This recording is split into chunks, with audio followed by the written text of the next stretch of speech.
لا حول ولا قوة إلا بالله العلي العظيم. حسبنا الله ونعم الوكيل، نعم المولى ونعم النصير. أعوذ بالله من الشيطان اللعين الرجيم. بسم الله الرحمن الرحيم. الحمد لله الذي لا يبلغ مدحته القائلون ولا يحصي نعماءه العادون ولا يعدي حقه المجتهدون. الذي لا يدركه بعد الهمم ولا يناله غوص الفتن. الذي ليس لصفته حد محدود ولا نعت موجود ولا وقت معدود ولا أجل ممدود. خطر الفلائك بقدرته والنشر الرياح برحمته. الصلاة والسلام والتحية والإكرام على العبد المؤيد والرسول المسدد والنبي الممجد والمصطفى الأمجد والمحمود الأحمد، صاحب وقار والسكينة المدفون بأرض المدينة، سيدنا ومولانا وحبيب قلوبنا وطبيب نفوسنا وشفيع ذنوبنا، الملقب بالحبيب والمكنى بأبي القاسم محمد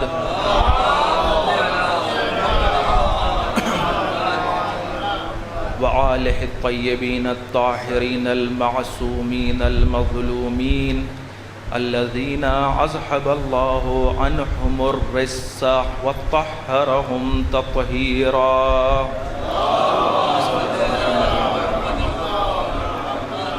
واللعنة الدائمة الباقية على أعدائهم وقتلتهم وغاصبي حقوقهم ومنكري فضائلهم والشاكين فيهم والمنحرفين عنهم.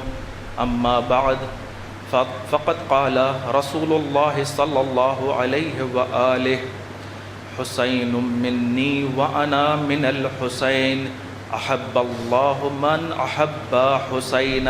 صلوات بر محمد وآل محمد.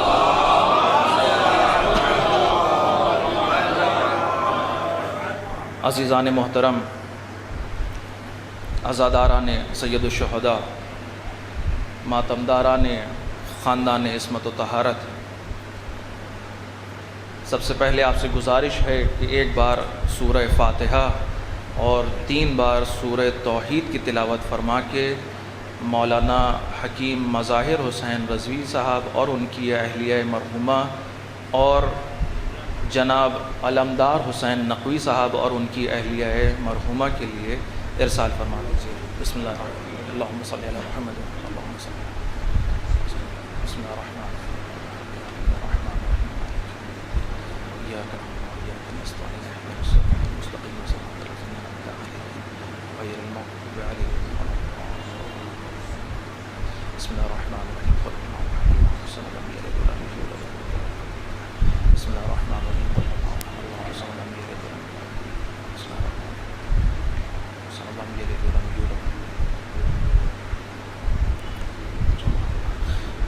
ایک بار بآواز بلند صلوات بھیج دیجیے.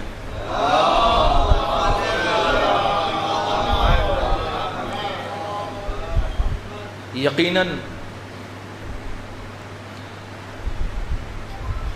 تمام حمد و سپاس اس خالق اکبر کے لیے ہے، اس ذات احدیت کے لیے ہے کہ جس نے احسن خلقت کو قامت بشریت پر قرار دیا. وہ ذات احدیت کہ جس نے اوصیاء اور انبیاء کو منصب رسالت و نبوت اور خلافت کے لیے انتخاب کر لیا، اور غرض اقصائے بشریت کو جافشانی اور شہادت سلالہ اشرف انبیاء اور اسارت اطرت خامس آل عبا ان سے انجام دیا۔ یقیناً صلوات زاکیات اور تحیات طیبات اور تسلیمات نامیات ان لوگوں پر کہ جو محور اور مدار کائنات ہیں،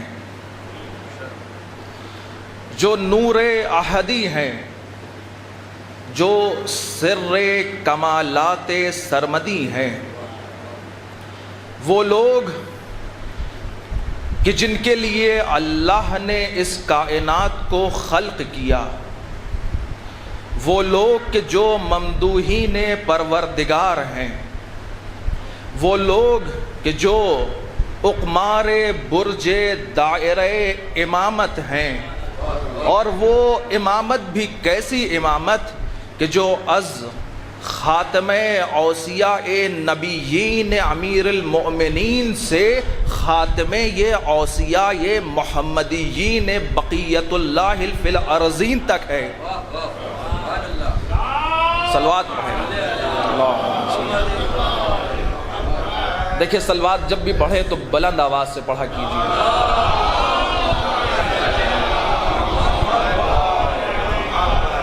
یقیناً مجھے مدح اس شخصیت کی کرنی ہے کہ جس کے لیے تمام اشجار کو قلم بنا لیا جائے اور اس دریا کو سیاہی بنا لیا جائے، روشنی بنا لیا جائے، تب بھی از اول کائنات سے لے کے تا قیامت ان کے فضائل لکھے جائیں، رقم کیے جائیں تو کامل نہیں ہو سکتے۔ تو مجھے بس ان کے فضائل بیان کرنے ہیں کہ جو یقیناً رشحے ہیں اس دریائے بے کنار مسند نشین قاب قوسین کے۔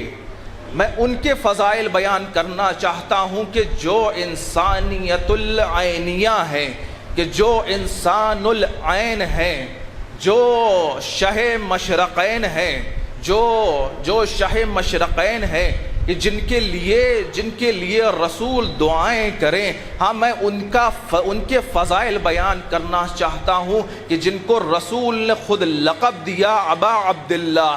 صلوات پڑھیں محمد و آل محمد۔ رسول نے امام حسین کو لقب دیا ہے ابا عبداللہ، یعنی ابا عبداللہ کہتے ہیں، ابو عبداللہ۔ زیارت میں بھی آپ پڑھتے ہیں کہ السلام علیک یا ابا عبداللہ، کہ اے ابو یعنی باپ، کس کے؟ عبداللہ، عبد خدا کے باپ۔ بھائی یہ باپ کب تک ہیں؟ جتنے بھی بندے ہیں دنیا میں موجود، از آدم تا خاتم اور قیامت تک کے جو بھی عبادتیں کر رہے ہیں، جو بھی عبد خدا ہیں، ان کا رسول نے امام حسین کو باپ بنایا ہے۔ عبداللہ، ابا عبداللہ اس لیے کہا جاتا ہے۔ یہ وہ عظیم شخصیت ہے۔ یہ مرتبے کو سمجھیے، ان کی عظمت کو سمجھیے کہ امام حسین کون ہیں۔ امام حسین وہ شخصیت ہے، وہ عظیم شخصیت ہے کہ جس کے غم میں اگر کوئی نبی غمگین نہیں ہوا، جس کا ذکر سن کے کوئی نبی کوئی رسول رویا نہیں، اللہ نے تب تک اس کو رسالت نہیں دی ہے۔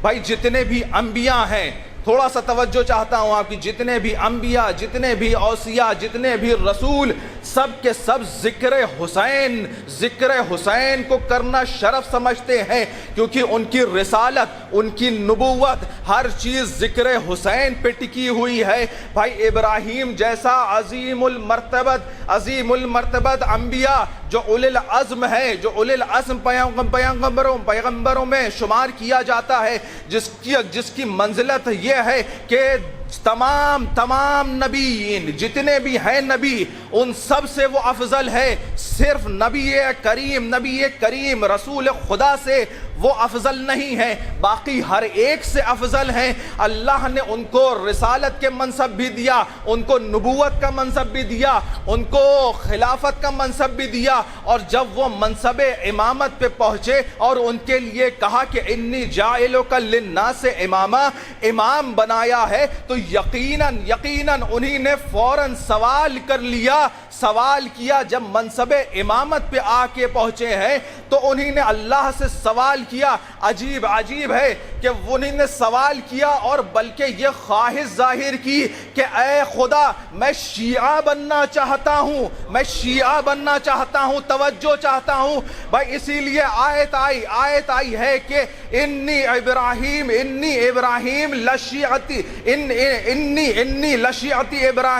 ابراہیم شیعہ تھے ان کے۔ یہ آیت کب آئی ہے؟ ذرا اس کی تفسیر میں جائیں، تفسیر کس نے کی ہے؟ کسی ملا مجتہد کسی اور نے نہیں کی ہے، بلکہ خود امام صادق علیہ السلام تفسیر کرتے ہیں اس آیت کی کہ یقیناً ابراہیم شیعہ تھے۔ اس کی تفسیر امام کر رہے ہیں کہ جب اللہ نے ان کو مشاہدہ کرایا ہے اپنی خلقت کا جناب ابراہیم کو، تو انہی نے ایک نور دیکھا آسمان میں، وہ بہت عجیب نور تھا کہ فوراً ان کی توجہ اس پہ چلی گئی۔ انہی نے کہا کہ اے خدا ما ھذا النور، یہ نور کون سا ہے، یہ کس کا نور ہے؟ تو جناب ابراہیم سے اللہ نے کہا کہ یہ نور میرے نبی محمد کا ہے، جو میرا نبی ہے، جو میرا صفتی، جو میرا صفی ہے۔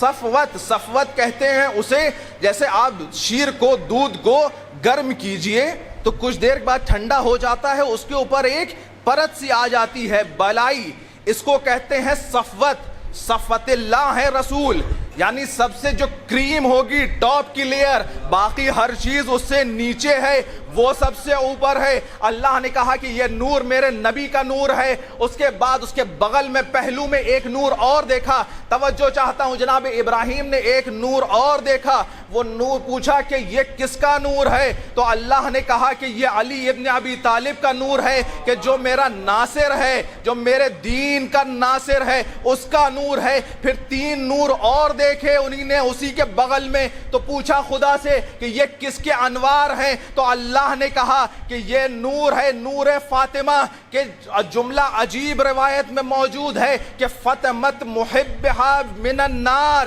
کہ یہ فاطمہ کا نور ہے کہ جو جدا کر چکی اپنے شیعوں کو جہنم سے۔ بھائی فاطمت ماضی کا صیغہ آیا ہے، علماء اس پہ بحث کر سکتے ہیں کہ ماضی کا صیغہ ہے، ماضی کر چکی، جہنم سے اپنے محبین کو دور کر چکی، جدا کر چکی وہ۔ یا یہ بھی کوئی کہہ سکتا ہے علم بلاغت میں کہ کوئی ڈیفینٹ کام ہونے والا ہو فیوچر میں، مستقبل میں، تو اس کے لیے بھی قرآن میں بھی مثالیں موجود ہیں، ماضی کا صیغہ آیا۔ بہرحال، اور اللہ نے کہا کہ یہ جو 2 اور نور دیکھ رہے ہو، یہ نور ہیں ان کے بچوں کے، یہ حسن اور حسین کے نور ہیں۔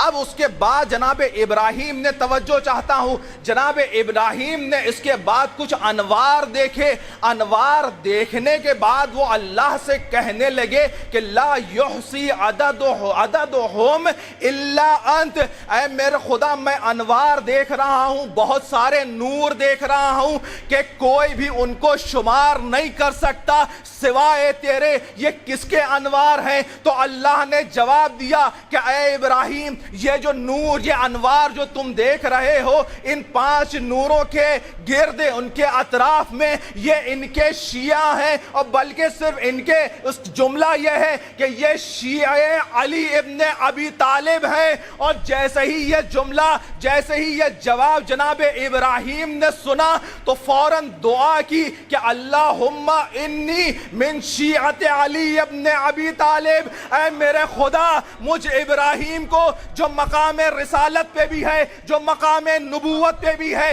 جو مقام خلعت پہ بھی ہے، جو مقام امامت پہ بھی ہے، اس نے دعا کی کہ اے میرے خدا مجھے علی ابن ابی طالب کے شیعوں میں قرار دے دے۔ صلوات پڑھے محمد و آل محمد پر۔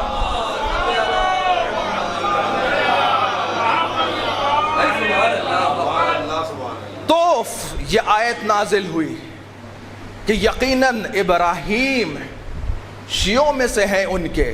یہ کوئی نوح کی بات نہیں ہے، آپ علماء سے سنتے رہتے ہیں کہ یہ نوح کے شیعہ نہیں ہیں۔ ہاں یہ کہا جاتا ہے کہ اس آیت سے پہلے جناب نوح کا ذکر ہے تو ان کے شیعہ ہو گئے، نہیں بھائی، نوح سے افضل خود ہیں ابراہیم۔ عمل لاجک سے ذرا عقل سے سوچو، تم بغض اہل بیت میں اس قدر عقل کے اندھے ہو گئے کہ تم لاجک منطق بھی بھول گئے۔ عقلی بات ہے، سامنے کی بات۔ بھائی افضل مفضول کبھی افضل سے برتر نہیں ہوتا۔ بھائی کوئی چیز ہے افضل، اس کے نیچے ہو کوئی چیز مفضول، یہ اوپر نہیں آ سکتی۔ افضل کبھی مفضول کو فالو نہیں کرے گا، وہ اس کی بیعت نہیں کرے گا۔ جو افضل ہوگا کسی مجہول النسب چرواہے کی بیعت نہیں کرے گا، وہ کسی کی بیعت نہیں کرے گا، وہ کسی کو فالو نہیں کرے گا، وہ کسی کا شیعہ نہیں بنے گا۔ ابراہیم امامت پہ ہیں، منصب امامت پہ، وہ نوح کو فالو نہیں کریں گے، وہ ان کے شیعہ نہیں ہوں گے۔ بس وہ فالو اگر کر سکتے ہیں تو جو ان سے افضل ہو، ان سے افضل رسول ہیں، لیکن جا کے لغت میں دیکھ لو، روایات میں دیکھ لو، کبھی بھی رسول کے فالوورز کو، ان کے ماننے والوں کو شیعہ نہیں کہا گیا۔ ان کے ماننے والوں کو ڈکشنری اٹھا کے دیکھیں، چلو مسلمانوں کی نہیں، ان کی نہ پڑھو تو جا کے مسیحیوں کی ڈکشنری اٹھا لو، شیعہ لفظ کو دیکھو کہ کس کے لیے آیا ہے۔ کہیں بھی کوئی بھی لغت، کوئی بھی ڈکشنری جا کے دیکھو گے تو شیعہ کا صرف ایک ہی ماننے والا، ایک ہی چیز ملے گی کہ شیعہ اس کو کہتے ہیں جو علی ابن ابی طالب کو مانے۔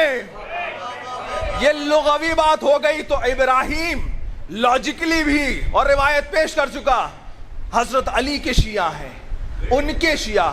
بلکہ ایک اور بات کہہ دوں کہ یہ جو تمنا کی ہے ابراہیم نے کہ مجھے شیعہ بنا دے، شاید اس لیے بھی کی کہ وہ کمال علم، وہ کمال معرفت، وہ دور تک کی نگاہیں دیکھ رہی تھیں حسین ابن علی کی قربانی کو، بلکہ یوں کہوں کہ ابراہیم دیکھ رہے تھے کہ حسین ابن علی ان کے مصائب اور ان کا غم کتنا بالا ہے، اس پہ شاید نگاہیں تھیں، تو انہی نے حسرت کی کہ مجھے بھی شیعوں میں سے بنا دے کہ میں بھی حسین کی عزاداری کر سکوں۔ شاید اس لیے ابراہیم نے کہا، اس لیے شیعہ ہونے کی، بھائی یہ فرش عزا اس کو معمولی نہ سمجھیے، یہ نہ سمجھیے کہ اتنی دیر ہو گئی ہے، بہت دیر سے مجلس چل رہی ہے، تھکے جا رہے ہیں، نہیں، اس کی اہمیت دنیا میں نہیں معلوم ہوگی، جب اس دنیا کے ادھر چلے جائیں گے تو معلوم ہوگی کہ یہ عزاداری تھی کیا، یہ فرش عزا کیا ہے، تب معلوم ہوگا آپ کو۔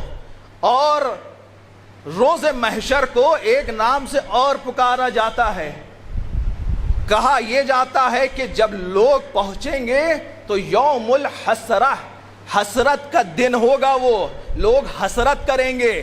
تو اس عزاداری کی اہمیت جانیے، آپ وہاں جا کر کے ہاتھوں کو ملیں گے، پھر نہیں، اس لیے نہیں کہ آپ کوئی پچھتا رہے ہوں گے معاذ اللہ، بلکہ یہ حسرت کیجئے گا کہ اے کاش کہ تھوڑی دیر اور بیٹھنے کو مل جاتا اس فرش پہ۔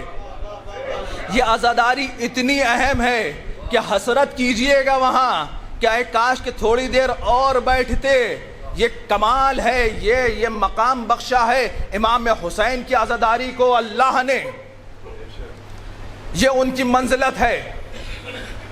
اب خداوند کریم کا نبی کہ جو کچھ نہیں کہتا سوائے اس کے کہ جو وحی کہتی ہے، وہ صاحب ما ینطق عن الہوا، وہ کہہ رہا ہے کہ حسین منی وانا من الحسین، احب اللہ من احب حسینا۔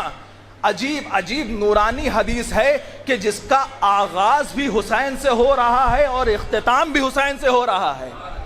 حسین و منی و انا من الحسین. یہاں بھی رک جاؤ تو بھی حسین ہے آخر میں اور شروع میں، اور آگے بڑھ جاؤ کہ احب اللہ من احب حسینہ. بھائی حسین وہ شخصیت ہے کہ اگر یہ نہ ہو تو نہ تمہاری نمازیں مکمل ہوں گی. یہ عزاداری حسین ابن علی نے جو تمہیں دی ہے یہ یقیناً محافظ ہیں تمام عبادات کی. صلوات پڑھیں ایک بار. ہاں تشریف رکھیں.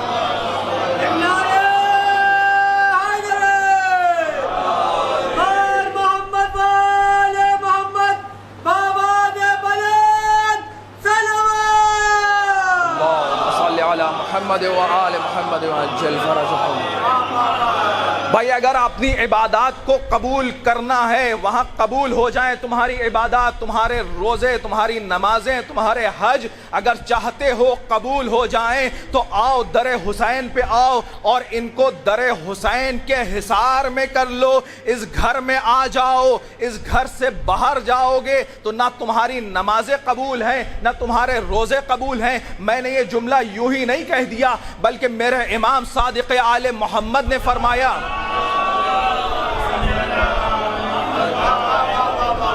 بہت توجہ چاہتا ہوں. امام فرما رہے ہیں کہ کل ما لم یخرج من ھذا البیت فہو باطل. ہر وہ چیز کہ جو اس گھر سے باہر نکل جائے وہ باطل ہے. کوئی بھی چیز اگر اہل بیت کے دائرے سے باہر ہو گئی، کوئی بھی انسان کوئی بھی چیز اگر اہل بیت کا دامن چھوڑ دے، اس بیت محمدی، اس بیت نبوی، اس بیت علوی سے اگر کوئی باہر چلا گیا تو وہ باطل ہوگا. وہ کوئی ہو، کوئی چیز ہو، کوئی شخص ہو، اس کا علم ہو، چاہے فقاہت ہو، کچھ بھی ہو، اگر اس در سے اس گھر کے خلاف ہوئی تو وہ باطل ہوگی. چاہے تم جتنے بڑے شاگرد اپنے آپ کو کہتے رہو، اگر اس گھر سے باہر نکل کے ان کی فقہ کے علاوہ کوئی فقہ، کوئی مکتب بنا لیا، چاہے جتنے مسلح بنا لو، لیکن فرمان امام ہے کہ جو اس گھر سے باہر نکل گیا وہ باطل ہوگا. وہ تمہارے جتنے مسلح ہوں، جتنے امام ہوں، چاہے جتنا فقاہت میں آگے بڑھ جاؤ، اس گھر سے باہر تو باطل کہلاؤ گے. صلوات پڑھیں محمد وعلى.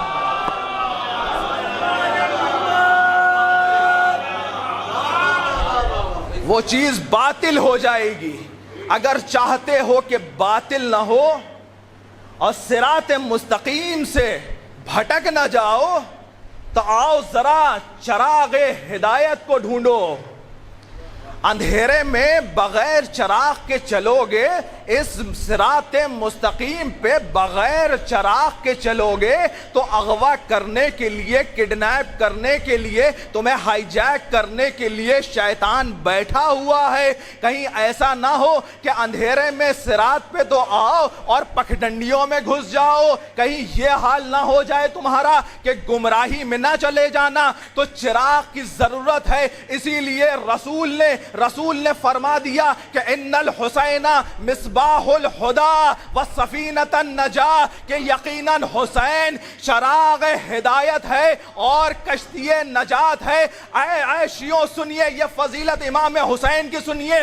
رسول نے فرمایا کہ جب میں معراج پہ گیا، پہلے آسمان سے گزر گیا، دوسرے آسمان سے گزر گیا، ساتوں آسمان سے گزر گئے، لوح کی منزل آئی کہ جہاں پہ قرآن لکھا ہوا ہے اس منزل سے گزر گئے، پھر قلم کی منزل آئی اس سے بھی گزر گئے، کرسی کی منزل آئی، رسول اس سے بھی گزر گئے. اپنے منتہی المقاصد، منتہی المطالب تک جب رسول پہنچ گئے ہیں، 7 پردے تھے، 7 حجاب تھے، ان کو بھی اللہ رسول نے طے کر لیا. ابن عباس سے روایت ہے کہ ہر حجاب کے بیچ میں 500 سال کا فاصلہ ہے. بھائی یہ بتا چکا اسلام کہ وہاں پہ کلومیٹرز میں نہیں ناپا جاتا بلکہ لائٹ ایئرز ہوتا ہوتے ہیں اس میں ناپا جاتا ہے۔ اب سائنس بعد میں تصدیق کرے، اسلام نے بتا دیا۔ وہ ملا گھبرائیں کہ جو اہل بیت سے دور ہو، وہ خوف کھاتے ہیں سائنس سے کہ یہ علوم آئے گا تو اسلام، ہماری ملائیت، یہ دکانداری ختم ہو جائے گی۔ ہم نہیں گھبراتے۔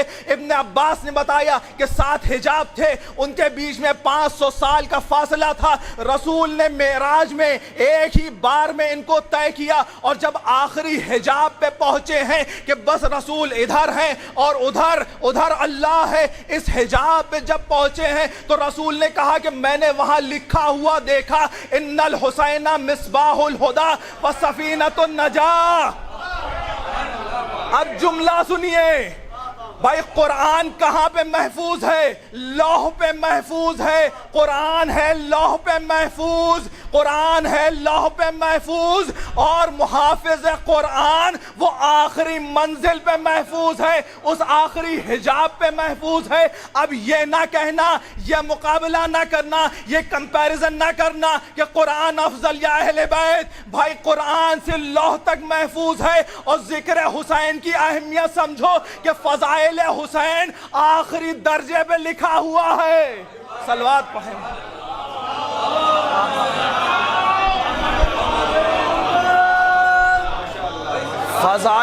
فضائل حسین کو کم نہ آنکنا، یہ قرآن سے افضل ہے، کیوں نہ ہو؟ بھائی محافظ ہے۔ بھائی صامت کی بات اور ہوتی ہے، ناطق اور ہوتا ہے۔ افضلیت تو یہیں سے ثابت ہو گئی، وہ خاموش ہے۔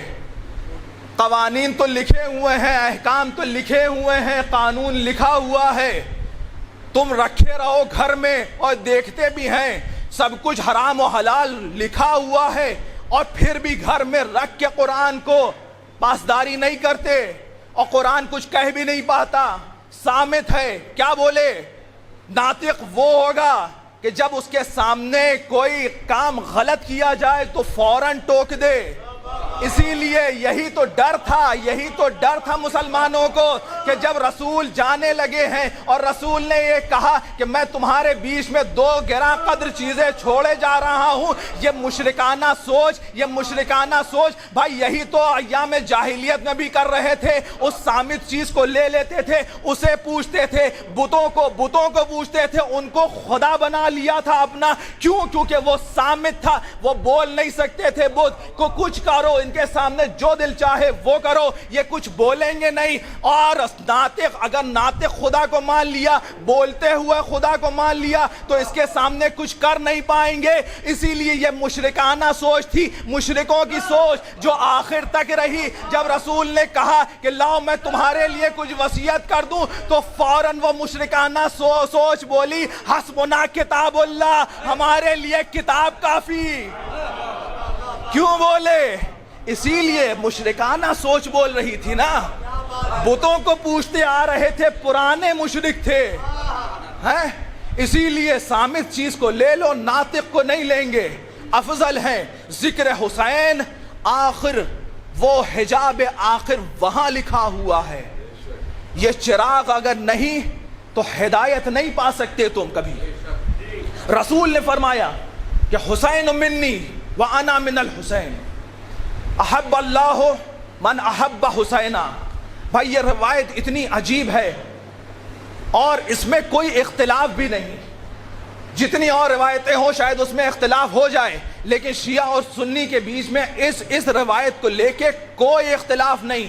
اس پہ بحث 2 طرح سے کر سکتے ہیں، یا اس کی سندی بحث کیجئے یا اس کی دلالتی بحث کیجئے۔ بھائی سند کی اگر بات کرو گے تو شیعہ مکاتب میں تو بہت سی جگہوں پہ کامل الزیارہ سب سے پہلی کتاب ہے کہ جس میں یہ حدیث آئی ہے، اور اس سے بھی پہلے المصنف کتاب ہے اہل سنت کی، ابن ابی شیبہ کی، سب سے پرانا، اس نے سب سے پہلے اس روایت کو لکھا ہے، اور بخاری میں بھی یہ موجود ہے، ابن ماجہ نے بھی اس کو لکھا ہے، ترمذی نے بھی اس کو لکھا ہے، حاکم نیشابوری نے بھی۔ یہ سب اہل سنت کے بڑے بڑے علماء ہیں جنہی نے بہو تواتر کی حد پہ ہے، سب نے یہی جملہ لکھا، حسین منی وانا من الحسین، احب اللہ من احب حسینہ سب نے اس روایت کو نقل کیا ہے، لیکن سندی بحث سے ایک برتر ایک بڑھ کے بحث اس کی دلالت کی ہے کہ یہاں پہ حسین و منی اس سے مراد کیا ہے، رسول کہنا کیا چاہ رہے ہیں۔ بھائی یہ تو آپ دیکھ رکھے ہیں کہ کوئی بھی نانا ہو اس سے نواسا ہوتا ہے،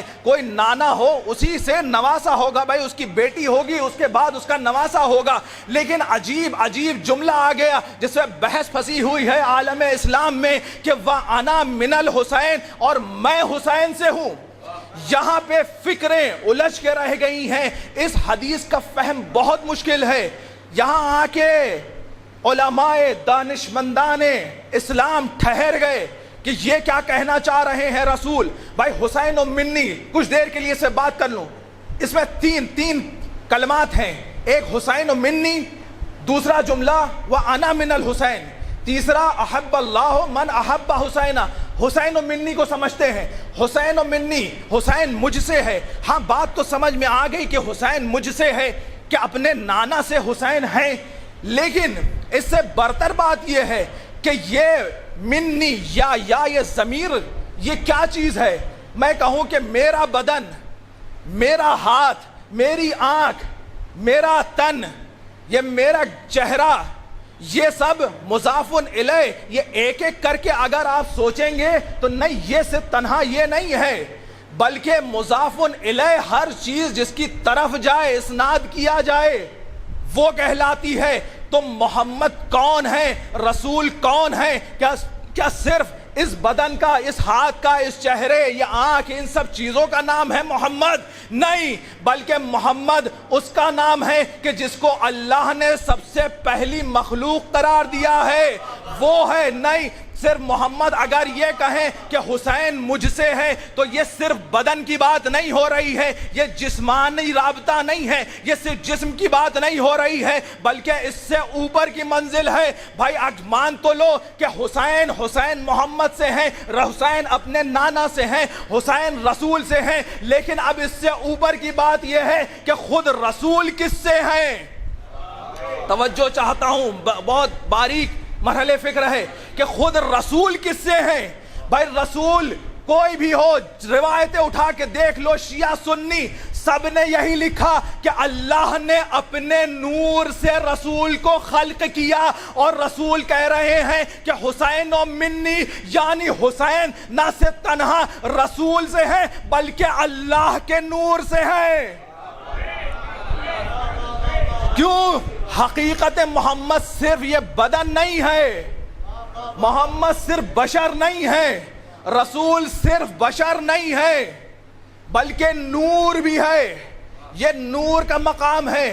تو حسین و منی، حسین مجھ سے ہے، اور رسول نے یہ بھی کہا کہ لحمہم لحمی، ان کا گوشت میرا گوشت، دمہم دمی، ان کا خون میرا خون، اور جو ان سے جنگ کرے، حرب لمن حاربہم، جو ان سے جنگ کرے میں اس سے جنگ کروں گا۔ بھائی اب سمجھ لو، رسول نے یہ کہہ دیا کہ یہ مجھ سے ہیں، یہ ان کا خون میرا خون، ان کا لحم، ان کا گوشت میرا گوشت، یعنی رسول بتانا یہ چاہ رہے ہیں کہ یہ صرف حسن و حسین و علی و فاطمہ نہیں ہے، بلکہ یہ مجسم محمد ہے۔ اب ان سے اگر کوئی جنگ کرے گا تو اس نے محمد سے جنگ کی۔ اگر کوئی محمد سے جنگ کرے، بہت توجہ، اگر کوئی محمد سے، کوئی رسول سے جنگ کرے تو پھر وہ رضی اللہ یا رضی اللہ عنہ نہیں کہلائے گا، بلکہ وہ لعنت اللہ ہو جائے گا۔ کوئی بھی ہو، کوئی شخص ہو، بہت سنبھل کے جنگ کرنا ان سے۔ علی سے بغض رکھتے ہو یا رکھتی ہو، رکھے رہو اپنے دل میں، مر جاؤ، لیکن جنگ بہت سنبھل کے کرنا۔ رسول نے کہہ دیا کہ یہ میرا گوشت ہے، یہ میرا خون ہے، اگر ان سے جنگ کی تو رسول سے جنگ ہوگی۔ تو بہت سنبھل کے رسول کہہ رہے ہیں حسین و منی، حسین مجھ سے ہے۔ یہ مرحلہ تو بہت آسان تھا، لیکن اس سے برتر، اس سے بلند مرحلہ یہ ہے کہ وہ انا من الحسین، اور میں حسین سے ہوں، میں حسین سے ہوں۔ بھائی یہ کیسے ثابت کیا جائے کہ رسول حسین سے ہیں؟ بھائی حقیقت محمد کیا ہے؟ محمد دنیا میں کس لیے آئے؟ یہ میرا رسول اس دنیا میں کس لیے آیا؟ حقیقت محمد یہ اسلام ہے، یہ بقائے اسلام ہے، یہ دین ہے، یہ نماز روزے ہیں، یہ حج زکوٰۃ ہے، یہ ہے حقیقت محمد۔ اب رسول کہہ رہے ہیں کہ میں حسین سے ہوں۔ بھائی رسول سے لے کر کے کربلا تک کے، وہاں تک تو حسین و منی تھا، اب کربلا وہ واقعہ ہے کہ جس میں حقیقت محمد کو بچایا ہے۔ اس نماز، اس عبادات، ان روزے، اس حج و زکوٰۃ کو حسین نے کربلا میں بچایا ہے۔ حیات رسول تا کربلا، یہاں تک تو حسین و منی تھا، اور کربلا کے بعد میں وَأَنَا مِنَ الْحُسَيْن ہے۔ صلوات بھیجے محمد و آل محمد پر۔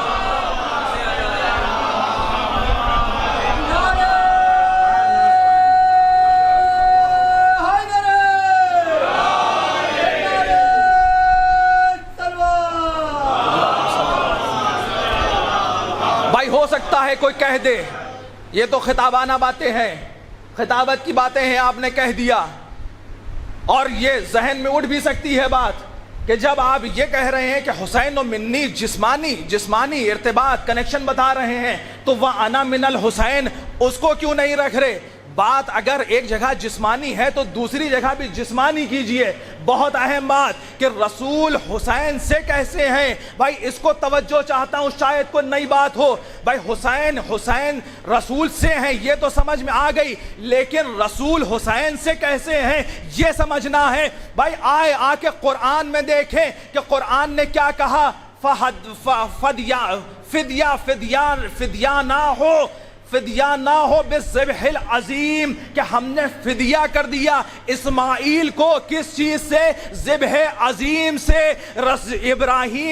ابراہیم جب قتل کرنے چلے ہیں، ذبح کرنے چلے ہیں اسماعیل کو، تو ان کو بچا لیا، اسماعیل کی قربانی کو اللہ نے بچا لیا اور اس کو ملتوی کر دیا، آگے بڑھا دیا، تبدیل کر دیا ایک ذبح عظیم سے۔ تمام مفسرین نے لکھا کہ یہ ذبح عظیم حسین ابن علی کی قربانی تھی۔ بھائی اسماعیل کون ہے؟ جد رسول ہیں۔ اگر حسین اپنی قربانی نہ پیش کرتے تو وہاں خنجر کے نیچے اسماعیل کا گلا کٹ جاتا۔ اگر اسماعیل نہ رہتے تو رسول بھی نہ آتے اس دنیا میں۔ بھائی توجہ نہیں کی آپ نے، خیر آپ کی مرضی ہے، آپ جیسے سنیں، آپ جیسے سنیے۔ میں تو ذکر حسین کر رہا ہوں۔ دیکھیں یہ مکتب ہے، یہاں یہ نہیں دیکھا جاتا کہ کون پڑھ رہا ہے، بلکہ ہم یہ دیکھتے ہیں کہ کیا پڑھ رہا ہے۔ اگر ذکر حسین ہو رہا ہے تو ان کے عاشقان کو چاہیے کہ ان کے ذکر پہ داد دیں، خوش ہو، کیونکہ امام، میرا عقیدہ یہ ہے، ہمارا عقیدہ ہے کہ امام آتے ہیں۔ ایسا نہ ہو کہ ذکر ہم کریں اور سب خاموشی بیٹھے رہ جائیں، مولا کہیں کہ لو میری مدح ہو رہی تھی اور کوئی ہنسا بھی نہیں، کوئی خوش بھی نہ ہوا، کسی نے داد بھی نہ دی۔ تو حسین اگر اپنی قربانی نہ پیش کرتے کربلا میں تو اسماعیل کی قربانی ہو جاتی منا میں۔ بھائی حسین نے اسماعیل کو قربانی سے بچا لیا۔ اسماعیل ہے جد رسول۔ اب یہ سمجھ میں آیا جسمانی رابطہ، یہ جسمانی کنیکشن۔ اگر حسین سے رسول ہیں تو اس لیے بتا رہے ہیں کہ حسین کی قربانی اتنی اہم ہے کہ میں بھی اس کی قربانی کی بنا پہ میرا بھی وجود ہے۔ صلوات پڑھے محمد و آل محمد۔ بآواز سے بلند صلوات بھیجیے۔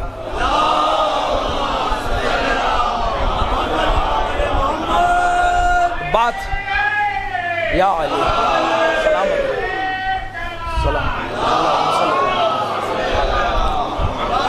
وَأَنَا مِنَ الْحُسَيْن۔ حسین کی وجہ سے رسول بھی ہیں، اور اس کے بعد کا جملہ تو رسول نے اور عجیب کہہ دیا، احب اللہ من احب حسینا۔ یہ دونوں طرح سے کہا جا سکتا ہے کہ اللہ محبت رکھتا ہے، خبریہ بھی کہہ لیجئے کہ اللہ محبت رکھتا ہے کہ جو حسین سے محبت رکھے، اور دعائیہ بھی ہے کہ اے خدا اس سے محبت رکھ کہ جو حسین سے محبت رکھتا ہے۔ اپنی عظمت کو سمجھیے کہ اگر محبت حسین وہ چیز ہے، محب حسین ہونا وہ چیز ہے کہ اللہ پھر اپنا محبوب بنا لیتا ہے۔ بھائی توجہ ہی نہیں کی۔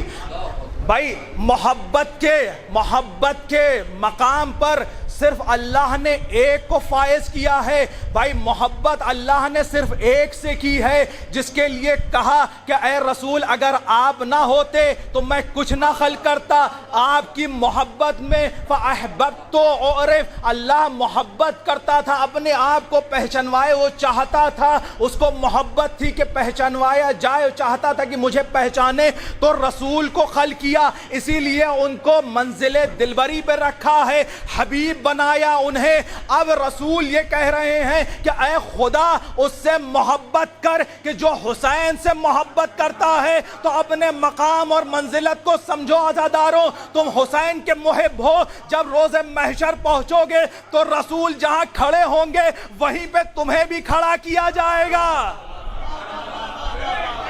جہاں پہ حبیب خدا کھڑا ہوگا وہاں پہ عزاداران سید الشہداء امام حسین کے محبین کو ساتھ میں کھڑا کیا جائے گا۔ کیوں؟ رسول خود کہیں گے میں نے ہی تو کہا ہے اپنے ساتھ میں رکھوں گا، اپنے نواسے کے محبت کرنے والوں کو ساتھ میں رکھیں گے رسول۔ اور اپنی منزلت اور سنیے گا، ایک آیت ہے، میں کچھ روز پہلے ہی آیت اللہ بشیر حسین نجفی دامت برکات ان کی ایک ویڈیو تھی، میں وہ دیکھ رہا تھا، انہی نے فرمایا کہ قرآن میں سورہ زمر اس کی 71ویں آیت ہے کہ وَسِيقَ الَّذِي كَفَرُوا إِلَىٰ جَهَنَّمَ، وہ لوگ کہ جو کفر کرتے ہیں انہیں گھسیٹ کے جہنم کی طرف لے جایا جائے گا۔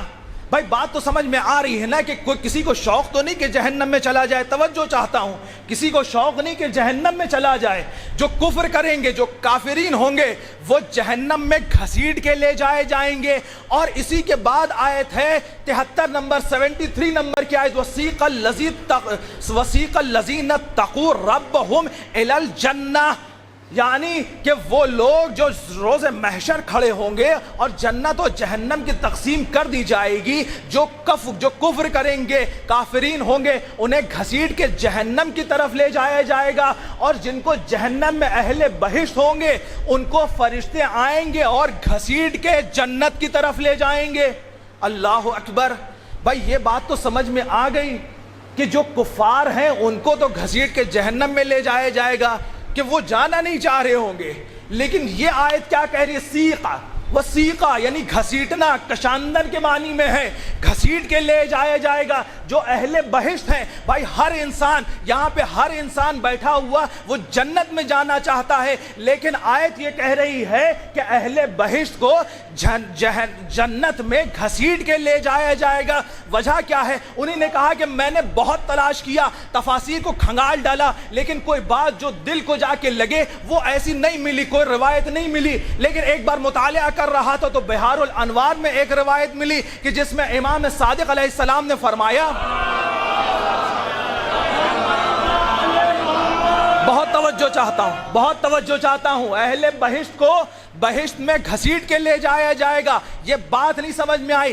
امام نے فرمایا کہ یہ اہل بہشت جب ان کا حساب و کتاب ہو جائے گا تو اللہ ان سے کہے گا کہ جاؤ جنت میں جاؤ، تمہارے لیے آمادہ کر دی ہے۔ تو یہ جو لوگ کھڑے ہوں گے اہل بہشت، یہ مومنین، یہ متقین جو کھڑے ہوں گے، وہ کہیں گے کہ اے میرے خدا، ہم جنت میں جانے سے پہلے ایک بار رخ حسین کی زیارت کرنا چاہتے ہیں۔ تو اللہ کہے گا فرشتوں سے کہ جاؤ حسین ابن علی کو بلا کے لاؤ تاکہ یہ اہل بہشت زیارت کر سکے حسین کی۔ اور جب امام حسین آئیں گے اور جیسے ہی ان کے وجہ مبارک کو لوگ محبین، ان کے چاہنے والے، وہ متقین، وہ مومنین جب زیارت کریں گے تو ایسا محو ہو جائیں گے ان کے نور میں، اس قدر نورانی چہرہ ہوگا کہ پھر جنت کو بھول جائیں گے۔ اور اللہ فرشتوں سے کہے گا کہ ان کو گھسیٹ کے لے جاؤ، اگر نہیں لے گئے تو یہ یہیں پہ رہ جائیں گے۔ اب اس آیت کی تفسیر سمجھ میں آئی کہ کیوں گھسیٹ کے لے جایا جائے گا اہل بہشت کو بہشت میں جنتی ہیں لیکن جا نہیں رہے. بھائی یہ عزائے حسین کا کمال ہے, یہ حسین ابن علی کا کمال ہے کہ ہمیں جنت پیاری نہیں ہے, ہم جہاں بیٹھ کے ذکر حسین کریں وہی جنت ہے. بھائی اسی لیے کوئی بھی شخص نماز روزے چاہے جو کچھ کرے وہ دو ہی چیزوں میں ہوتا ہے, یا اس کو شوق جنت ہوتی ہے, جنت کی لالچ میں یا نماز پڑھ رہا ہوتا ہے, یا خوف جہنم میں دوزخ کی آگ سے بچنے کے لیے نمازیں پڑھ رہا ہوتا ہے. لیکن یہ فرش عزا واحد جگہ ہے کہ یہاں پہ اگر عزادار آتا ہے حسین پہ گریہ کرنے کے لیے تو نہ اس کے دل میں کوئی شوق جنت ہوتا ہے نہ خوف جہنم ہوتا ہے. کوئی اس نیت سے نہیں آتا کہ آؤ حسین پہ آنسو بہائیں کہ جنت ملے گی. اس لیے اللہ کہے گا فرشتوں سے کہ اگر ان کو جنت نہیں لے کے گئے تو یہ یہیں رہ جائیں گے, اور کیوں بھی نہ ہو. اے مولا, آپ کی زیارت کرنے کا جب بھی دل چاہا, پیسہ ہوا تو کربلا تک چلے گئے, نہیں ہوا تو آپ کی شبیہ بنائی ہے ہم نے یہاں پہ روضے کی, وہاں چلے گئے. مولا جب بھی آپ کو زیارت کرنے کا دل چاہا تو ان گنبد کو, ان میناروں کو دیکھ لیا. اے مولا جب بھی آپ کا زیارت کرنے کا دل چاہا تو اس زری کو دیکھ لیا. اللہ سے یہی کہیں گے مومنین کہ امام حسین کی گنبد کو دیکھا, میناروں کو دیکھا, روضے کو دیکھا, زری کو دیکھا, لیکن امام کے چہرے کو نہیں دیکھ پائے ہیں. اس لیے وہ تمنا کریں گے, خواہش کریں گے کہ اے خدا ہم اس چہرے کی زیارت کر لیں. اللہ اکبر. ہاں عزاداروں, ایام عزا بھی تمام ہو رہے ہیں, وہ ایام کے جس کا ہمیں سال بھر انتظار رہتا ہے. یہ وہ ایام ہیں کہ جن میں عزائے سید الشہداء عروج پہ ہوتی. یہ وہ ایام ہیں, ایسے تو ہم سال بھر ذکر حسین کرتے ہیں. ہمارے ہاں کوئی مر جائے تو ہم اس کا سیم بھی کرتے ہیں, اس کا غم نہیں مناتے بلکہ حسین کا غم مناتے ہیں. 40واں بھی کرتے ہیں, 6 ماہی بھی, برسی بھی, سال بھر یوں ہم غم مناتے رہتے ہیں. لیکن یہ وہ ایام ہیں کہ جن میں عروج پہ ہوتا ہے. یہ عزائے حسین اپنے کمال پہ ہوتی ہے, سال بھر ہمیں اس کا انتظار رہتا ہے. ہاں حسین کون؟ حسین وہ کہ جس کو رسول اپنے کاندھوں پہ بٹھائیں اور مدینے کی گلیوں میں لے کے پھریں. کوئی کہے کہ کیا اچھی سواری ہے تو جواب دے کہ یہ کیوں نہیں کہتے کہ کتنے اچھے سوار ہیں.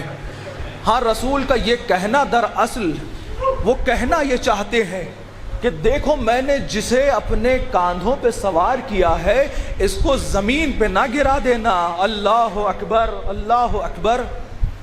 حسین وہ کہ جس کے ہاتھوں میں اپنی زلفوں کو دے دیں, جہاں حسین اشارہ کریں رسول ادھر مڑ جائیں.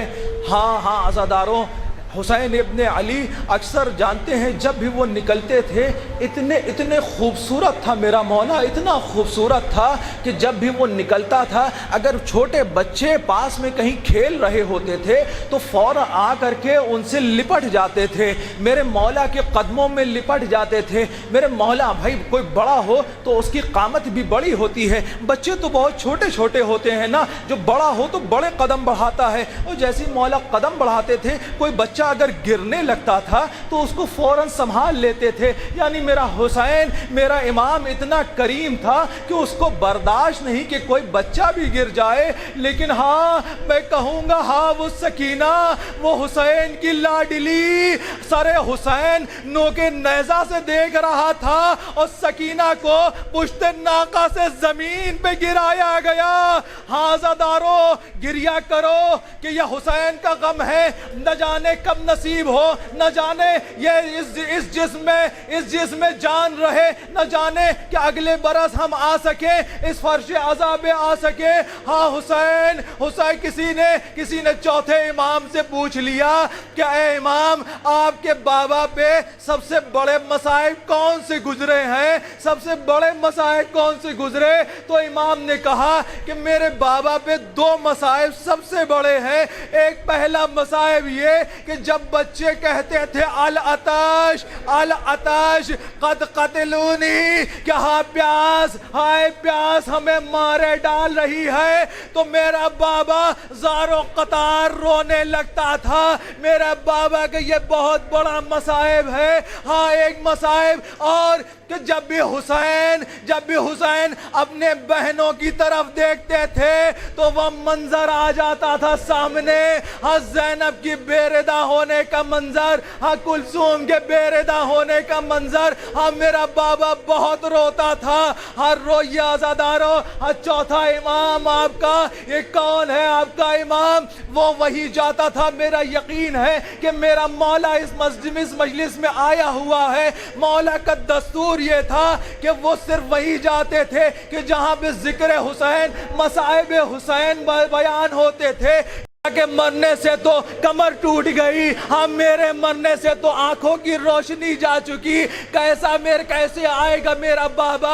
ہاں حسین ہر شہید کی لاش پہ پہنچے ہیں، اس کو لے کے آئے ہیں۔ ہاں ہر شہید نے بلایا، حسین پہنچے، اکبر نے بلایا، حسین پہنچے، عباس نے بلایا، حسین پہنچے ہیں۔ حبیب ابن مظاہر نے بلایا، حسین پہنچے۔ حر کے بیٹے کی لاش پہ تو حر سے پہلے پہنچ گئے، لیکن ہاں میرا امام جب وہ زین سے زمین پہ آیا تو کوئی نہ تھا۔ ہاں میرا امام جب آیا ہے تو انہی نے یہ نہیں کہا کہ اے بابا علی میری مدد کو آئیے، اے میرے بھائی حسن میری مدد کو آئیے، اے میرے نانا میری مدد کو آئیے، بلکہ حسین نے کہا اماں تیرا حسین زمین پہ آتا ہے، آؤ مدد کو آؤ۔ وہ غریب ماں اپنے برقعے کا دامن پھیلا کے حسین کو اپنی آغوش میں لیا۔ ہاں روایت کے جملے ہیں، ہاں ضرب پہ ضرب چل رہی تھی۔ پہلی ضرب چلی، آدم نے اپنا منہ پھیر لیا، کہا یا رسول اللہ اب آپ جانے اور حسین جانے، میں یہ منظر دیکھ نہیں سکتا، ہاں زحمت تمام ہے عزادارو۔ ہاں دوسری ضرب چلی، نوح نے دیکھا، کہا کہ اب میں دیکھ نہ پاؤں گا، یا رسول اللہ آپ جانے حسین جانے۔ ہاں ضرب پہ ضرب چلتی تھی، انبیاء نے اپنا چہرہ پھیر لیا۔ اب ایک ضرب ایسی چلی کہ خود رسول نے اپنی آنکھوں کو بند کر لیا، کہا کہ یا علی مرتضیٰ اب آپ جانے اور حسین جانے، میں یہ منظر دیکھ نہیں سکتا۔ ہاں ایک ضرب اور چلی، اب علی نے بھی اپنی آنکھوں کو بند کر لیا کہ اے فاطمہ اب آپ جانے اور حسین جانے، علی بھی اس منظر کو دیکھ نہیں سکتا۔ ہاں فاطمہ کے ہاتھوں میں حسین کا سر تھا اور وہ شمر لائی خنجر لیے ضرب پہ ضرب لگاتا تھا۔ ہاں فاطمہ کے سامنے حسین کا سر کاٹ دیا۔ اللہ اکبر۔ اے عزادارو، اگر کسی ماں کے سامنے کوئی اس کے بچے کو مارے تو اس کو کتنی اذیت ہوتی ہے۔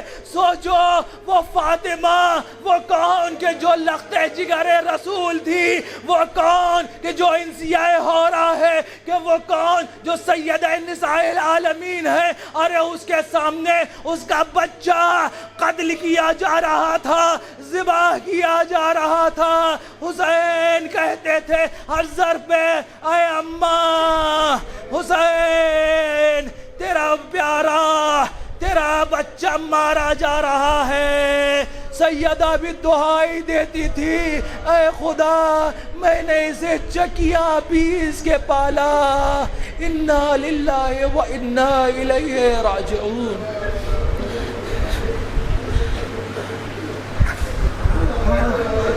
ہاں عزادارو، قبولیت وقت کی دعا، قبولیت دعا کا وقت ہے۔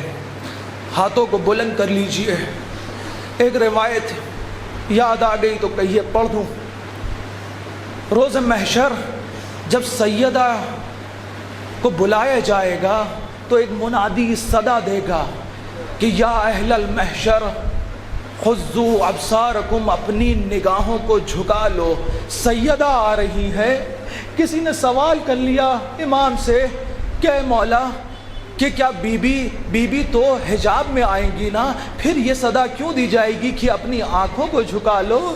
میرا چھٹا امام کہتا ہے کہ جب میری دادی آئے گی تو عالم ایسا ہوگا کہ عالم ایسا ہوگا کہ ہاتھوں میں ایک خوب بھرا کرتا ہوگا، اپنی آغوش میں ایک 6 مہینے کے بچے کا لاشا لیے ہوگی۔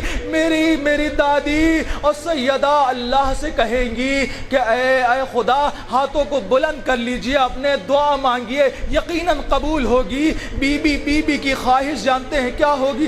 بی بی اللہ سے کہیں گی کہ میں چاہتی ہوں کہ اپنے دونوں بچوں کے وقت شہادت دیکھ لوں۔